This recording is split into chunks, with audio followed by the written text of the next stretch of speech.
नमस्कार, राम राम जी। मैं अभिषेक त्यागी एक बार फिर से स्वागत करता हूं अपने सभी किसान भाइयों का अपने यूट्यूब परिवार 3D फार्मिंग अड्डा में।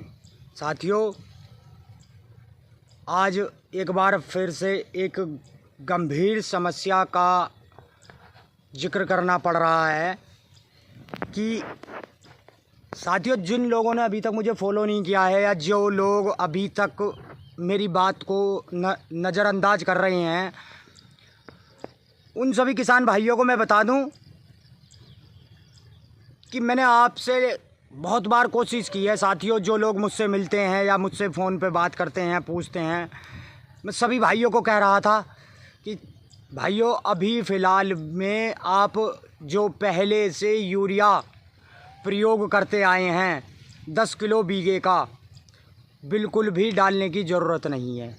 सिर्फ जितनी पौधे को आवश्यकता है उतना ही नाइट्रोजन दें तो आपका गन्ना बहुत ही ज़्यादा स्वस्थ रहेगा और आपको एक अधिक उत्पादन देने की कहीं ना कहीं क्षमता रखेगा। तो साथियों, बहुत लोगों ने मुझे बताया कि बहुत लोगों के कॉल भी आए हैं और मिले भी हैं मुझसे कि हमारे गन्ने में गोब पीली पड़ रही है या पत्ता लाल हो गया है या हमारे गन्ने में तो कीड़ा भी दिखाई देने लगा है। तो साथियों, मैंने बारिश के जस्ट अगले दिन ही 27 की रात को हमारे यहाँ बारिश हुई थी और 28 की सुबह ही मैंने बता दिया था कि साथियों, गन्ने में रोग निश्चित ही आएगा और ख़ासकर 0238 में। तो मेरे प्यारे साथियों, जो आप वीडियो में गन्ना देख रहे हैं, ये मेरा खुद का गन्ना है। साथियों, इसमें आप कहीं भी कोई पत्ता सूखा, कोई पत्ता पीला या कोई भी कालापन या किसी भी तरह का रोग अगर आपको कहीं नज़र आ जाए पूरे खेत में, तो साथियों, मेरा ये आपसे निवेदन है कि सभी भाई इस बात को गंभीरता से समझें कि यूरिया का कम प्रयोग करें। जितनी आवश्यकता है मात्र उतना ही करें। ऐसा नहीं है कि हम यूरिया बिल्कुल ही ना दें। देखिए, नाइट्रोजन की बहुत सख्त आवश्यकता होती है गन्ने को। और साथियों, इसका पौधा नाइट्रोजन जितनी मात्रा में लेता है वो तो नाइट्रोजन साथियों, उसका कुछ % तो हमारी हवा में जो मौजूद होता है उसी से पौधा प्राप्त कर लेता है। आप माइक्रो न्यूट्रिएंट दीजिए, बायो प्रोडक्ट यूज कीजिए। या साथियों, देखिए, गौर करने लायक बात है कि जब तक घूर का खाद, गोबर का खाद और स्पेशली गाय के गोबर का खाद हम अपने खेत में बिखराव नहीं करेंगे या नहीं डालेंगे तो ये जीवन का सत्य है। और एक सार ये है कि कहीं ना कहीं आप अपनी फसल से उतनी उत्पादन नहीं ले पाएंगे। और साथियों, एक बात और आपको बता दूं कि कोई खेत तो मैं कहता नहीं कि भाई मेरा 5 बीघे का 10 बीघे का खेत है जिसने मुझे 70 का 80 का उत्पादन दे दिया। साथियों, जब आप अपने पूरे खेतों का जितना भी आपके पास गन्ना है उसका लास्ट में उत्पादन निकालते हैं, तो हमारा इलाका ये खादर क्षेत्र, अमरोहा वाला जो क्षेत्र है खादर, ये 50 से साथियों 55 के बीच में रह जाता है। 60 भी नहीं पकड़ पाता। 100 किसानों में से 20 किसान तो 60 पकड़ जाते हैं। उनमें से करीब 60 किसान 50 तक औसत ले पाते हैं और 10-20 किसान जो हैं साथियों 55 के बीच में रह जाते हैं। देखिए साथियों, मेरा कहीं ना कहीं मानना ये है कि आप जब तक घूर के खाद का प्रयोग नहीं करेंगे, आप अपने ज़मीन को बंजर बनाते जा रहे हैं, उत्पादन घटता चला जा रहा है। बेकार की बातें हैं कि फर्टिलाइज़र ज़्यादा से ज़्यादा उर्वरक यूज करे जाएं या केमिकल प्रोडक्ट लगाए जाएं, वो कहीं आपको कोई भी उत्पादन देने की इतनी बड़ी क्षमता नहीं रखते हैं जब तक आपके खेत में नीचे से जान नहीं होगी, नीचे से काम नहीं चलेगा। देखियो,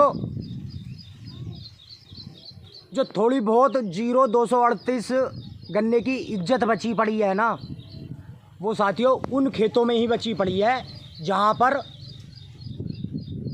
देसी खाद का इस्तेमाल हुआ था, यानी कि गोबर की खाद का इस्तेमाल हुआ था या केंचुआ खाद का इस्तेमाल किया कुछ लोगों ने, कंपोस्ट का।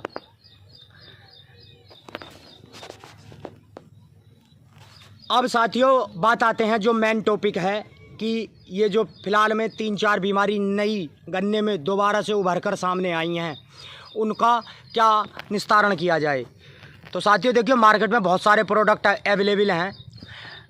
स्प्रे करने का टाइम तो भगवान ही नहीं दे रहा है कि बारिश का कुछ पता ही नहीं रहता साथियों कि बारिश हो रही है या नहीं हो रही है।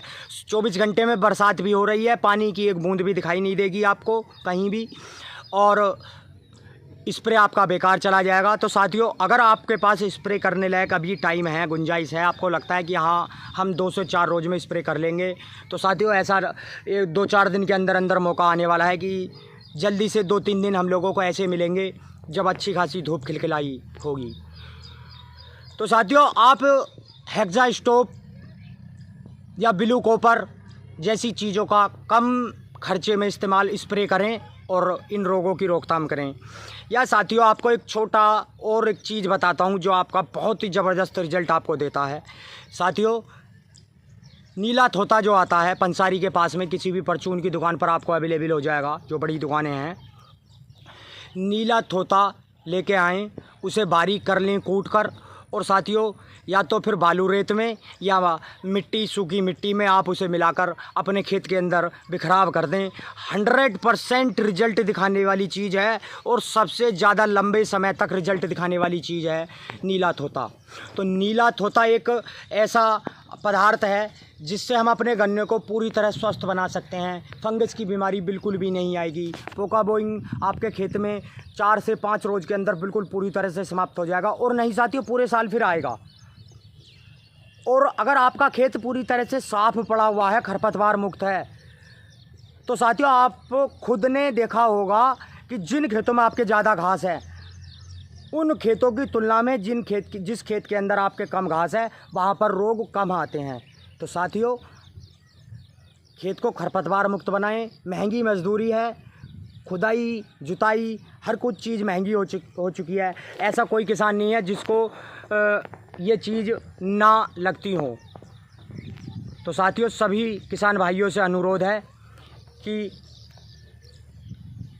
खेत को खरपतवार मुक्त बनाएं, गोबर की खाद का उपयोग करें और अपनी मृदा को, अपनी भूमि को उपजाऊ बनाए रखें, वरना ये आपके जैविक जो कीटनाशक हैं ये भी काम करना बंद कर देंगे। सिर्फ फर्टिलाइज़र का ही प्रयोग करोगे तो साथियों कहीं ना कहीं एक दिन ऐसा होगा कि आपकी भूमि जो अभी 50 कुंटल की पैदावार तो दे रही है साथियों, दिन पे दिन हर साल दर कम होती चली जाएगी, हर साल। और लागत आपकी बढ़ने पे है, मजदूरी आपकी बढ़ने पे है, फर्टिलाइज़र के रेट बढ़ने पे हैं, यूरिया के रेट बढ़ने पे हैं, और गन्ने में बढ़े हैं तो मात्र 20 रुपये। एक पर्ची पे 1100-1200 रुपये बढ़े हैं साथियों आपकी 50 कुंटल की जो आप यहाँ पे डालते हैं मिल गेट पर। और जो लोग सेंटर पे डालते हैं उनका तो साथियों कुछ कह नहीं, 400-500 रुपये की 20 कुंटल की पर्ची पे उनकी बढ़वार हुई है। 1000 रुपये बीघे में आपकी बढ़ोतरी हुई है, तो साथियों कम से कम 1500-1600 रुपये का खर्चा आपका पर बीघे का एक्स्ट्रा होना ही होना है। आपको गन्ना पालना एक तरीके से ये समझिए साथियों, ऐसा लगता है जैसे कि एक बच्चे का पालना, हाँ है, लेकिन साथियों अगर हम दिमाग का प्रयोग करें, कुछ बुद्धिमानी से काम लें, तो हम सब इन चीज़ों को छुटकारा पा सकते हैं बहुत कम खर्चे में। घूर की खाद का प्रयोग करें, जैविक चीज़ों का प्रयोग करें, यूरिया कम से कम मात्रा में लगाएं, जहरीली दवाइयों का उपयोग करने से बहुत ज़्यादा बचें। जब तक रोग ना आए साथियों कोई ज़रूरत नहीं है आपको अपने खेत के अंदर किसी भी तरह की दवाई डालने की। अगर आप इस साल फटेरा लगाए हुए हैं तो साथियों अगली बार फटेरा का भी आपके खेत में 70% रिजल्ट आएगा। या तो आप उससे बटाको लगाओगे उससे ऊपर, या साथियों फिर कोराजनी आपका काम करेगी, या मिस्टार टॉप आपका काम करेगी साथियों, सिंजेंटा वालों की वॉल्यूम फ्लेक्सी काम करेगी। और दवाई कंपनियों के इस जाल से छुटकारा पाइए साथियों। सभी दवाई कंपनियों ने एक स्कैम सा कर लिया है साथियों कि मैं अपनी इस प्रोडक्ट के अंदर सिर्फ इन वाले कीटों का मार करूँगा। कोई चींटी मार देगा तो उसके अंदर सुंडी नहीं मरने की, कोई सुंडी मार देगा उससे चींटी नहीं जाने की। पहले आप रॉकेट लगाओ, फिर साथियों सुंडी के लिए लगाओ, फिर आप कार टैप लगाओ, और तब भी ना रुके तो आप साथियों पोका बोइंग के लिए ऊपर से स्प्रे कीजिए। रेड रोड के लिए स्प्रे कीजिए, और तब भी आपको कहीं ना कहीं रिजल्ट बहुत कम मात्रा में मिलते हैं। तो प्यारे साथियों, सभी से हाथ जोड़कर निवेदन है कि इस बात पर ज़रा गौर करके देखें कि हाँ, कहीं ना कहीं हम अपने खेत से ज़बरदस्ती पैदा तो नहीं ले रहे हैं। तो धन्यवाद साथियों, इसी उम्मीद के साथ आज अपनी बात को यहीं छोड़ता हूँ। आगे मिलते हैं कोई और अन्य गंभीर समस्या पे। तब तक के लिए धन्यवाद। और साथियों, आपसे लास्ट में एक और विनम्र निवेदन, कृपया करके चैनल को फॉलो कर लीजिए। अगर आपको मेरी बात अच्छी लगती है तो साथियों फॉलो कर लीजिए, और नहीं लगती है तो भी फॉलो करके डिसलाइक कर दीजिए साथियों। धन्यवाद।